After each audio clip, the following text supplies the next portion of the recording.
Welcome to the What's Up with Real Estate show. I am your host, Matt Schaup, and today I will be answering your questions about buying, selling, and investing in real estate.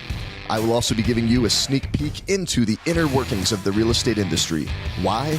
So that you can be informed and empowered to make the right decision about if, how, when, and why to hire not just a real estate agent, but a real estate professional. This is your show, so fire away your questions and your comments. I will be sure to answer them as a part of an upcoming show. Remember, I'll be keeping it real with my answers, so get ready, tune in, sit back, and let's have some fun.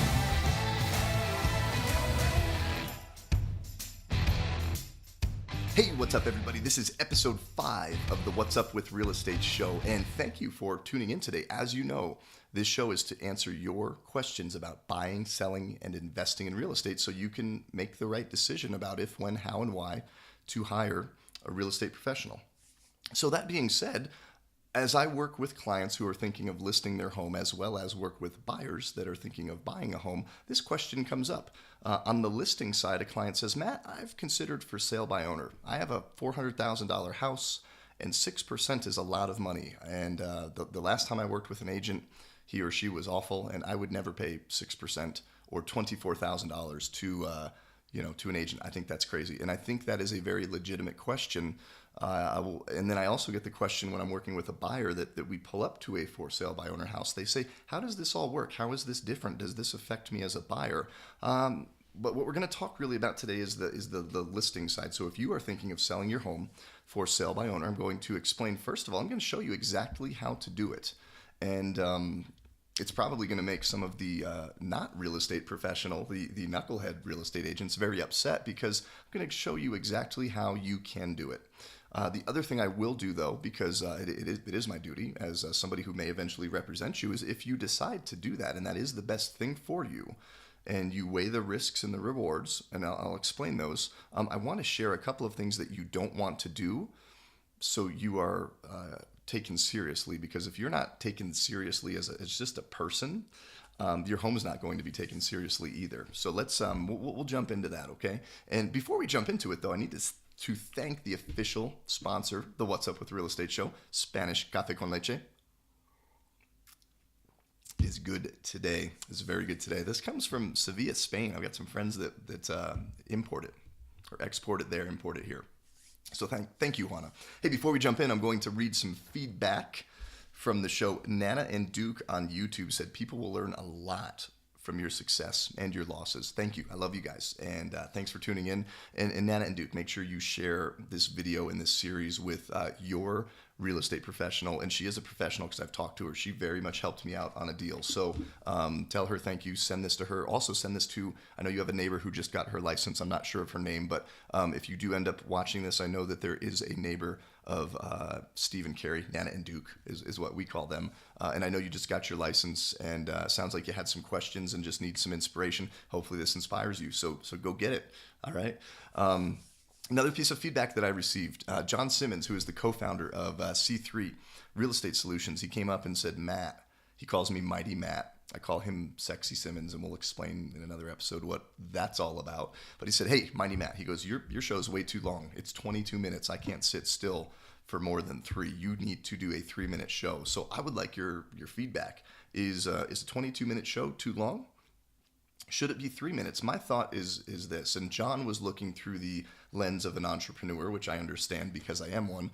Our brains are always going. We don't have even 2 minutes to sit still and do anything. Some of my clients and listeners and viewers are entrepreneurs, and some work for people. But that being said, I think if 2 minutes of something stinks, so will 20. And I think if 5 minutes of something is phenomenal content and it's entertaining and it provides value, whether it's 5, 10, 20, if I can't capture your attention and keep your attention in 1 minute, 22 minutes, then you should just turn this thing off and not watch it. But let me know if you think I can tune this down a little bit. The show's about you, not about me, okay? So let's jump into this whole FSBO, for sale by owner thing. FSBO is the behind the scenes real estate term of for sale by owner, FSBO, and FSBO sounds really cool, so we're going to say FSBO. That being said, you can do this yourself, right? 6% of $400,000, $24,000, that's a lot of money. Let me first explain that the listing agent does not get 6%. This is a business in which we cooperate with another agent. So I sit down with you and you decide I'm the best person to list and sell your home. You sign a listing agreement with me for 6%. The agent I just competed against to win your listing, right, to serve you, and they may bring the buyer to the home they just did not get the listing for. So this business is really cool because your competition, or some agents say our enemies, and I hear these knucklehead agents talk about it like it's like we're enemies. Come on, like, give it a break. Put your pride away. We all have to play nice in the same sandbox to serve our clients. That being said, half of that 6% goes to the agent bringing the buyer. So it's not 6%, it's 3%. Okay? That being said, let's say you're fine paying the 3% to the buyer's agent. So you're willing to pay the person representing the buyer that's going to buy your home, but you do not want representation for your own home. You would like to do this yourself, save $12,000. Here's what you can do. And if you'd like to, go ahead and do it. You can hire a real estate attorney for about $1,000. You can go to the title company, purchase your title policy, whatever that costs in your market for your home. You can do that. You can pay anywhere from a $200 to $300 to $400 closing fee. You can do that. And then add that up. So we're about $1,500, maybe $3,000 with your title insurance. You can go to Ace Hardware, buy a $5 sign, a $1 Sharpie, write your phone number on it. You can buy a $5 flyer box. You can take your iPhone and go take some, oh, my light's on. You can take some pictures and do a nice little flyer on a Word document, or get some, crafty student that knows how to do Photoshop or whatever, and you can make some nice flyers. You can drop those in the box, and maybe all that put together is $30 or $40. Okay, you can go put a Facebook post, a Facebook ad on your page to show your 500 or 5,000 friends for free. Take you a couple of minutes, and then you can go ahead and put your listing on Zillow, and then you can go ahead and push it to all of the real estate sites where a lot of eyes come. You can even go pay like $500 and throw it in the MLS, because the MLS, remember we talked in the last episode, that is where agents go to find a home. So a typical buyer's agent that I would say is not a real estate professional, they go to the MLS, and the MLS is basically this. It's if you use the concept of a buyer's agent being a hunter, you come out of the cave, there's a dead animal laying there. Like, that's not hard to go capture. It's sitting in the MLS. You just go type in some parameters, it pulls up, but at least have it there. So at least go throw the dead animal out for the agent to come and pick up. So get it in the MLS, and maybe that's $500. And in every market, you have these discount agents and even like shops and stores where you can do that. And they do provide value. So weigh that, right? We're way less than $12,000. So if you're still thinking about it, go for it. Here's a couple things I'd like to share so you will be taken seriously. And all of this just comes down to a human perspective, okay? I'm going to use some analogies of different industries and things that you may or may not do for work, just to help understand the concept. No industry is worth more than another in terms of just being people. We all provide value, and America puts a value on one profession more than the other. But understand your value of what you provide in whatever the field is you do work in. And then I just want to ask you a couple of questions. Do not do this. Number one, do not pay less than the acceptable, typical cooperating percentage for a buyer's agent that is bringing the buyer. So if that's typically 3%, so I'm in Northern Colorado, if you list for 6, 7, 8%, whatever the percentage is, half of that gets shared. So let's say you list for 6, you're sharing 3 with the buyer's agent. If you, for sale by owner, FSBO your home and then do a Facebook post that says, hey, my home's for sale, check it out. Here are my pictures, come on by, open house this weekend. We've got, don't forget the open house. Do the open house, get some drinks, get some food, get some cookies, get some music, light some candles, make it smell nice, like all of those things, right? Go ahead and do that. But don't tell the buyer's agent, hey, please bring me somebody and I'll pay 1.5%. If your boss called you, or you're an entrepreneur and a business owner, and your client called you and said, hey, will you come serve me? Hey, business owner, will you come serve your client? Or, hey, employee of a company, will you come work for your boss today? And I'm just going to, just this month or these couple of weeks, I'm just going to pay you half.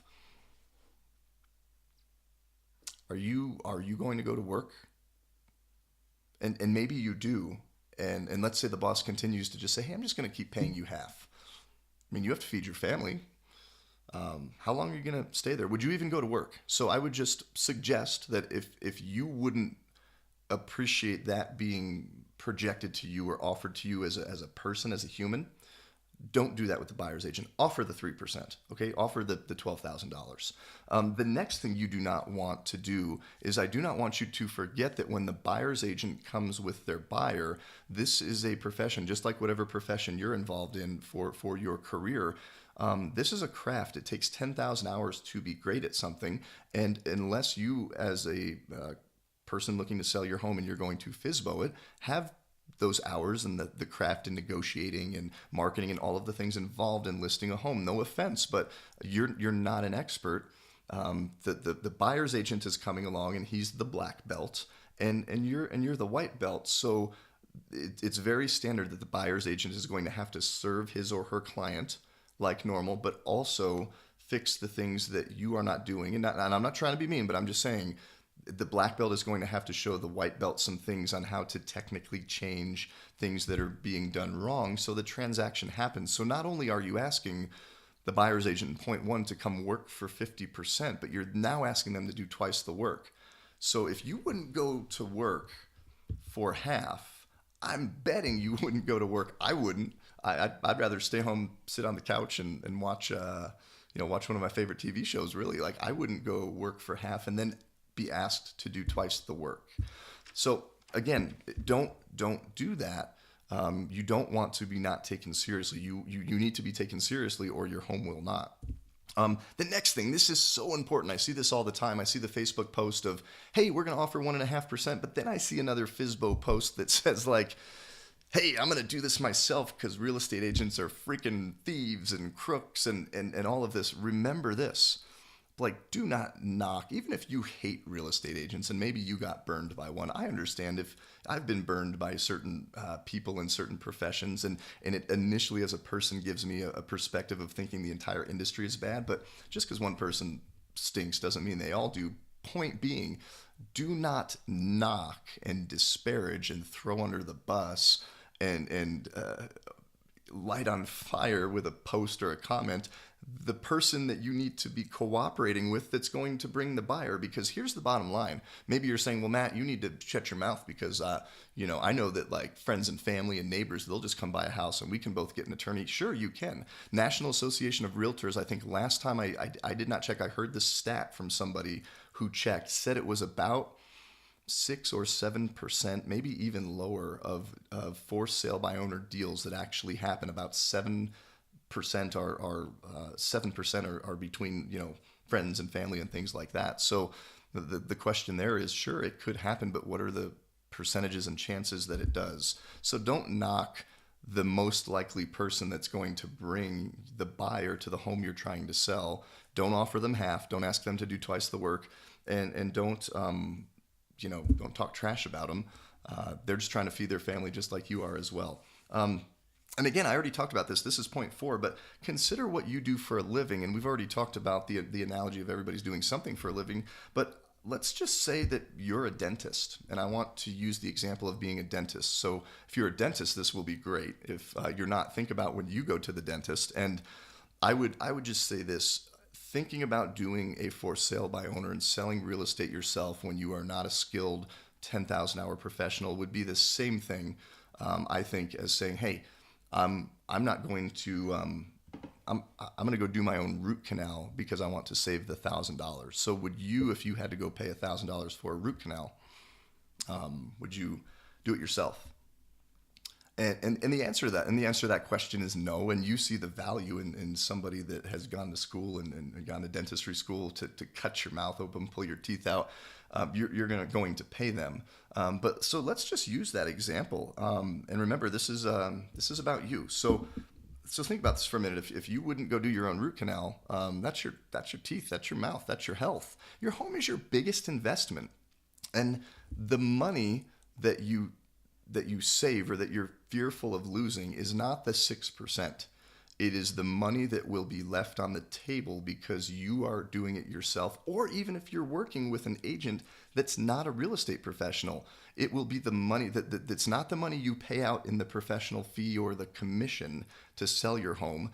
It's the fact that 95% of agents will not negotiate you the best deal. If they drop their commission for you, they're definitely going to drop the price as they're negotiating. They drop their money. If they're willing to let go what they feed their family with, they're going to let go of your money 10 times faster. So point being is the value exchange there. That's my final point is the money that's left on the table is the money you lose. You're going to save $12,000, but you're going to sell your house for $20,000 less because it wasn't negotiated well. There's some other points that happen here. So here's the 4 points, right? So first part of a root canal is like anesthesia. You've got to get your patient loopy so they don't remember. You have to give them the right amount. You don't want to give them too much so they don't wake up. You don't want to give them not enough so they feel it. So compare that to marketing. Marketing is such a huge component of a listing. You need all of the potential eyes and all of the potential buyers to come out and look at your home. And if you just do this with your neighbor or your friend or the 2 people that were interested that came by your open house, would you rather have 2 eyes?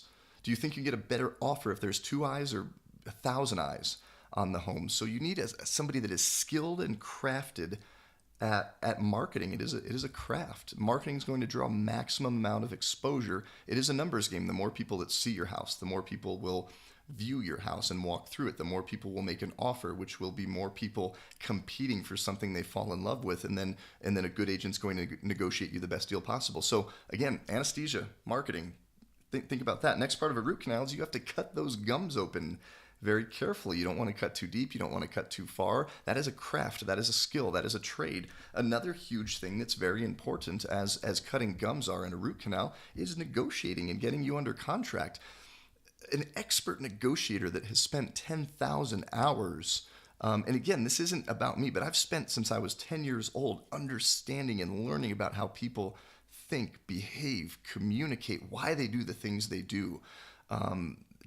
The expertness in negotiating and getting a solid contract with a true, ready, willing, and able buyer is huge, and there is a lot of value in receiving that from a real estate professional. But again, this is your decision. So if you don't see the tip of those value scales, do it yourself, and I'm totally cool with it, and I'm here to support you all along the way. Point 3, and the third thing to remember, the other part of a root canal, you have to pull that tooth out, and you need to make sure that you pull the right tooth out, and you don't damage things as you're pulling out. Another big part of listing and selling a home is there has to be a system and a process that a real estate professional can and will implement. And again, it's a craft, the 10,000 hours. You need to have your stuff together. There's 147 moving parts and pieces and emails and documents and deadlines and appraisers and title and well inspectors and city inspectors and all of these moving parts. Literally, that are all spinning different ways at different times, and all of these people and their stories and their emotions. And again, it's the 80-20 rule. 80% of them aren't professional either, so you have to deal with all of that. All of these moving parts, if one little screw out of this entire contraption and cogs and wheels that are moving, if one thing falls off, the whole deal can go to the wayside. And any agent that is watching this, whether you're a real estate professional or you're still learning to be one, you see that and you know that, and I know that because every deal something comes up. Every deal something comes up. So if you're thinking of doing it yourself, are you cool to do it yourself? If you are, go for it.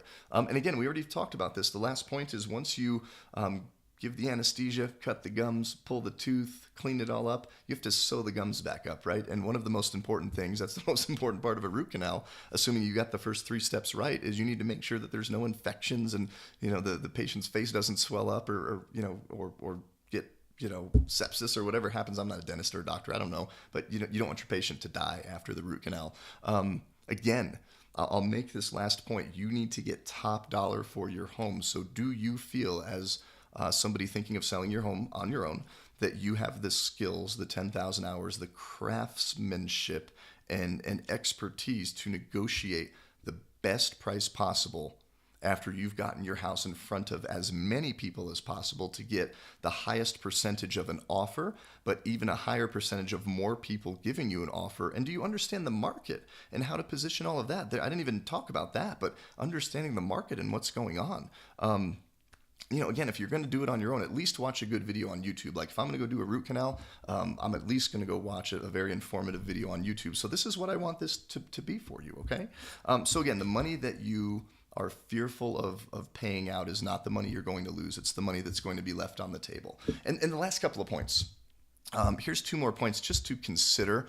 They're not as big as the other things, I think, but there's still something to consider is when you for sale by owner your home in the real estate industry, FSBOs, that is one of the pieces of the pie that a real estate agent is encouraged to go after and pursue to find new business. So a new agent comes to town, moves the family here, doesn't know anybody. They're going to be looking at expired and withdrawn listings. They're going to be door knocking, canvassing, cold calling, trade showing, whatever it is, but for FSBOing is huge. So what's going to happen is when you say you do it yourself and spend all the money, and now you get these phone calls and you're so excited. An agent calls and they say, hey, I've got a buyer. Listen, 80% of the agents that call that have a buyer for your house, that they're typically going to have the buyer, but they want to come see it first. They want to check the house out first, right? And I've been taught this, and I did this at one point, and it just felt so wrong when I did it. I'll admit it, like I did that when I got into the business. So hit me in the face. I was not a professional. It's what gets taught. They're going to come by to check out the house for their buyer, and they don't have a buyer.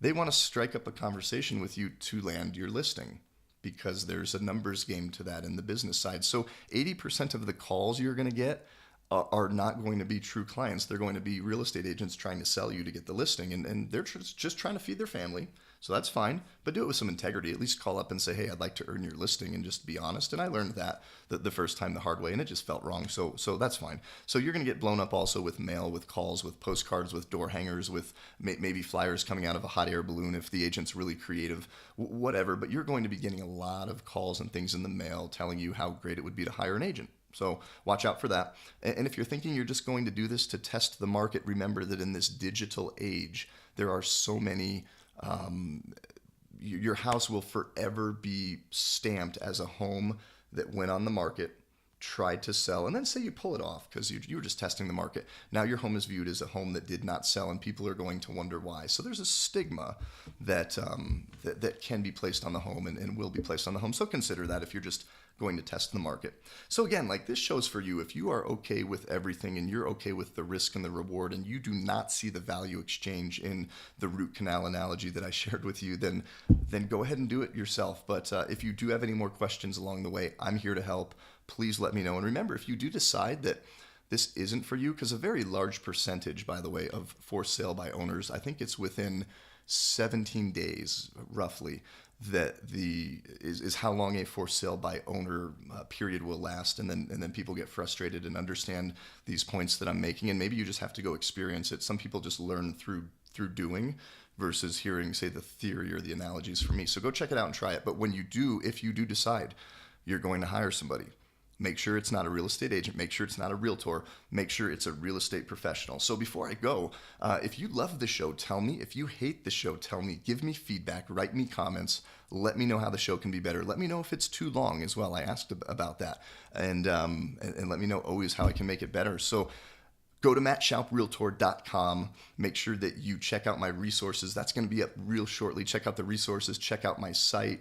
Be sure to join the community of people in Northern Colorado and around the country that would like to follow what I'm doing.